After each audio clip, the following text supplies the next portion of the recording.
আলহামদুলিল্লাহ, আল্লাহ তাদেরকে যোগ্য আলেম হিসেবে কবুল করুক, বলেন আমিন। আমিন। সম্মানিত হাজিরিন, আলহামদুলিল্লাহ, আমি যারা মোহতারামকে তার বক্তব্য প্রকাশ করার জন্য বিনীত অনুরোধ করছি।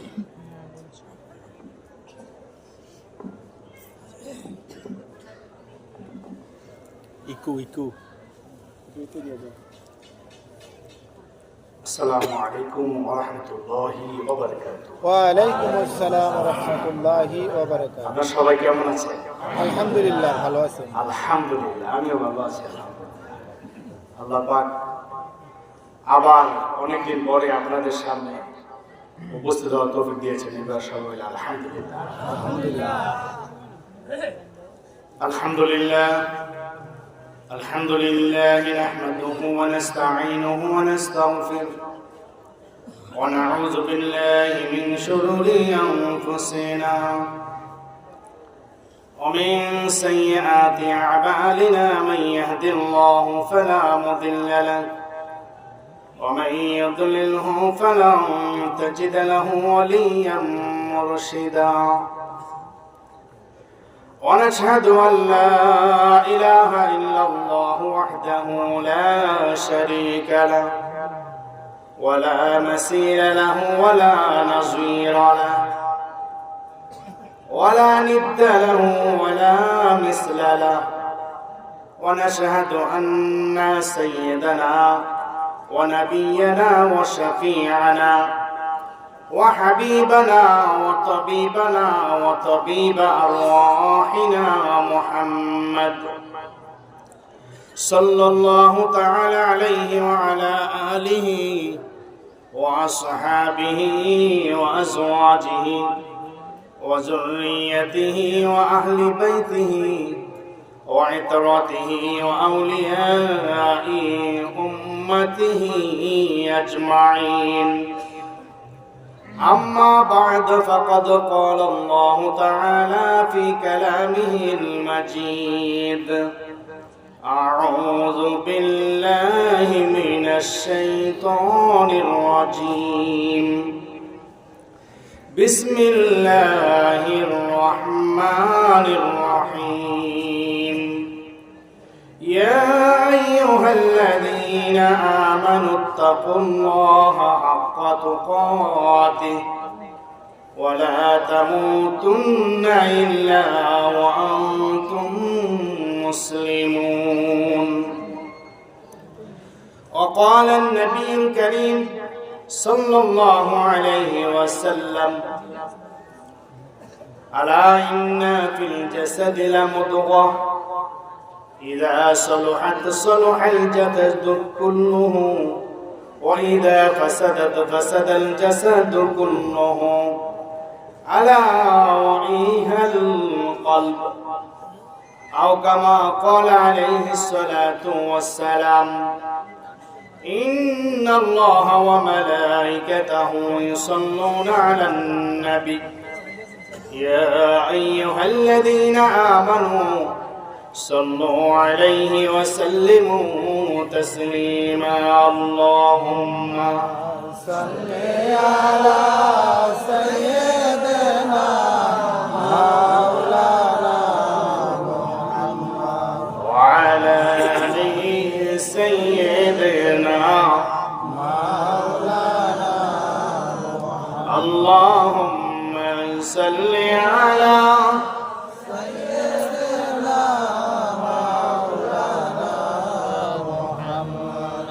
وعلى آل سيدنا مولانا محمد. আপনার প্রেমে ওগনবীজি আল্লাহর ওলি হওয়া যায়।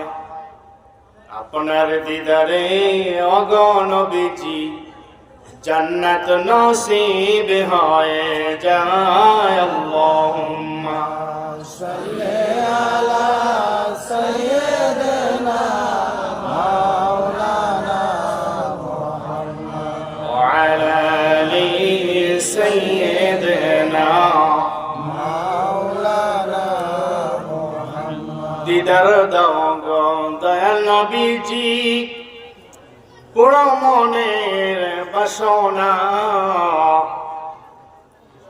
আমরা সবাই অগণবীজি তোমার প্রেমে দেওয়ানা আল্লাহুম্মা সাল্লি আলা সাইয়্যিদিনা মাওলানা মুহাম্মদ ওয়া আলা আলি সাইয়্যিদিনা মাওলানা মুহাম্মদ প্রাণ ভরিয়া পড় দরদ পর নবীর শরণে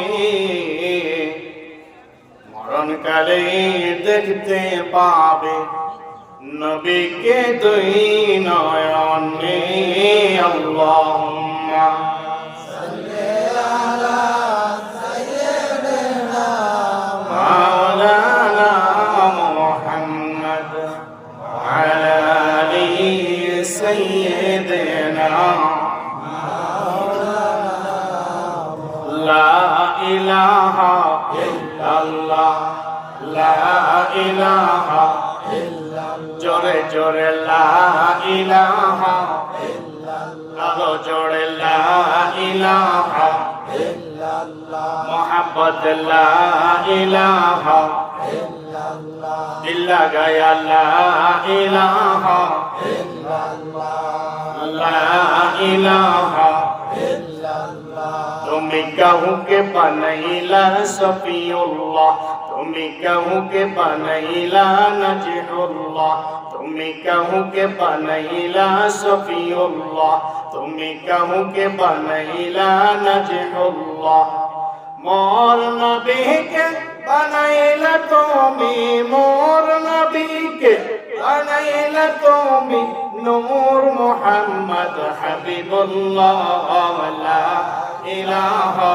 ইল্লাল্লাহ লা ইলাহা ইল্লাল্লাহ লা ইলাহা ইল্লাল্লাহ তুমি কাউকে বানাইলা খলিলুল্লাহ তুমি কাউকে বানাইলা কালিমুল্লাহ তুমি কাউকে বানাইলা খলিলুল্লাহ তুমি কাউকে বানাইলা কালিমুল্লাহ মোর নবীকে বানাইলা তুমি মোর নবীকে বানাইলা তুমি নূর মুহাম্মদ মুস্তাফা লা ইলাহা ইল্লাল্লাহ জোরে জোরে লা ইলাহা ইল্লাল্লাহ মুহাম্মদ লা ইলাহা তুমি কাহুকে বানাইলা যাবিহুল্লাহ তুমি কাহুকে বানাইলা মাসিহুল্লাহ তুমি কাহুকে বানাইলা যাবিহুল্লাহ তুমি কাহুকে বানাইলা মাসিহুল্লাহ মোর নবীকে বানাইলা তুমি মোর নবীকে বানাইলা তুমি নূর মুহাম্মদ সাল্লাল্লাহু লা ইলাহা ইল্লাল্লাহ লা ইলাহা ইল্লাল্লাহ লা ইলাহা ইল্লাল্লাহ লা ইলাহা ইল্লাল্লাহ এই কালেমা পড়বে যারা থাকবে না কোনো মরণ জ্বালা এই কালেমা পড়বে যারা থাকবে না কোনো মরণ জ্বালা এই কালেমার রৌশনীতে এই কালেমার রৌশনীতে কবর হবে উজালা লা ইলাহা ইল্লাল্লাহ লা ইলাহা ইল্লাল্লাহ লা ইলাহা ইল্লাল্লাহ লা ইলাহা ইল্লাল্লাহ লা ইলাহা ইল্লাল্লাহ লা ইলাহা ইল্লাল্লাহ লা ইলাহা ইল্লাল্লাহ লা ইলাহা ইল্লাল্লাহ মুহাম্মাদুর রাসূলুল্লাহ সাল্লাল্লাহু আলাইহি ওয়াসাল্লাম আল্লাহ আল্লাহ আল্লাহ আল্লাহ আল্লাহ আল্লাহ আল্লাহ আল্লাহ